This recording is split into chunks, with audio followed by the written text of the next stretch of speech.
नमस्कार दोस्तों, आज मैं आपको आरएसीबी एम्प्लॉयज़ कंडक्ट रेगुलेशंस 1976 के बारे में बताऊंगा, जिसमें मैं इस वीडियो के माध्यम से आपको आरएसीबी एम्प्लॉयज़ कंडक्ट रेगुलेशन 1976 के 4 रेगुलेशन के बारे में बताऊंगा। सबसे पहले देखते हैं हम रेगुलेशन 27।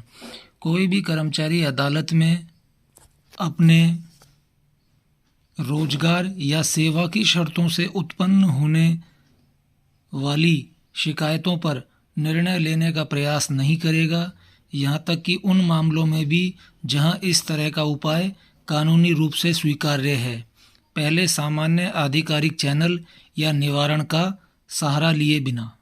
कहने का मतलब यह है कि कोई भी आरएसीबी का कर्मचारी अदालत में अपने सर्विस मैटर से संबंधित शिकायतों पर निर्णय लेने का प्रयास नहीं करेगा। पहले वो आधिकारिक चैनल यानी जो भी उसकी सुपीरियर अथॉरिटी है, उनसे अगर उसका निदान नहीं हो पाता है समस्या का, तो ही वो अदालत में जाए। कहने का मतलब यह है, बिना आधिकारिक चैनल या कंट्रोलिंग ऑफिसर को इन्फॉर्म किए बिना अदालत में जाना गलत है। यानी रेगुलेशन 27 यह कहता है कि कोई भी सर्विस मैटर से संबंधित आपकी समस्या है तो पहले अपने डिपार्टमेंट को सूचित करें, डिपार्टमेंट को पत्र लिखें, डिपार्टमेंट को अवगत कराएं। यदि डिपार्टमेंट उस पर कोई कार्यवाही नहीं करता है तो ही आप अदालत जाएं। यह रेगुलेशन 27 बताता है। अब देखते हैं रेगुलेशन 26।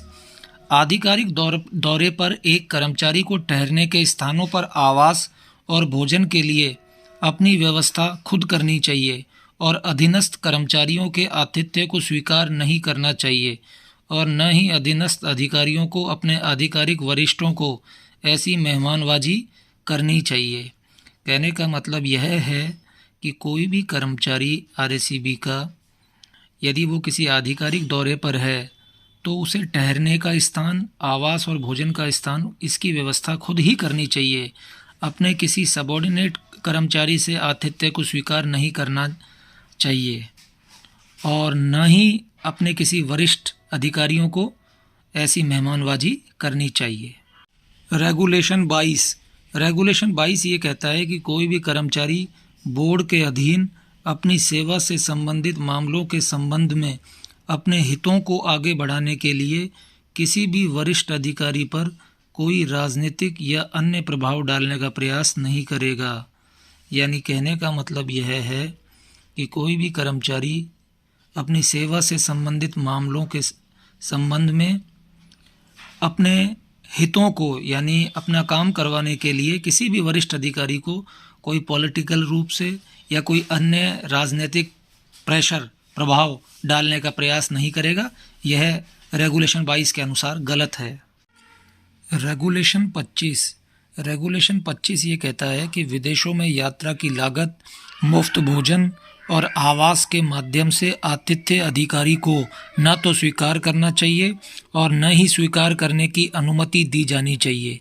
यदि ऐसे अधिकारी बोर्ड के साथ सीधे या एजेंटों प्रतिनिधियों के माध्यम से भारत में अनुबंधित विदेशी फर्मों द्वारा बनाए जाते हैं। कहने का मतलब यह है कि कोई भी आरएसीबी का कर्मचारी यदि विदेश जाता है तो यात्रा की लागत, मुफ्त भोजन और आवास के माध्यम से उसे आतिथ्य न तो स्वीकार करना चाहिए और न ही स्वीकार करने की अनुमति दी जानी चाहिए।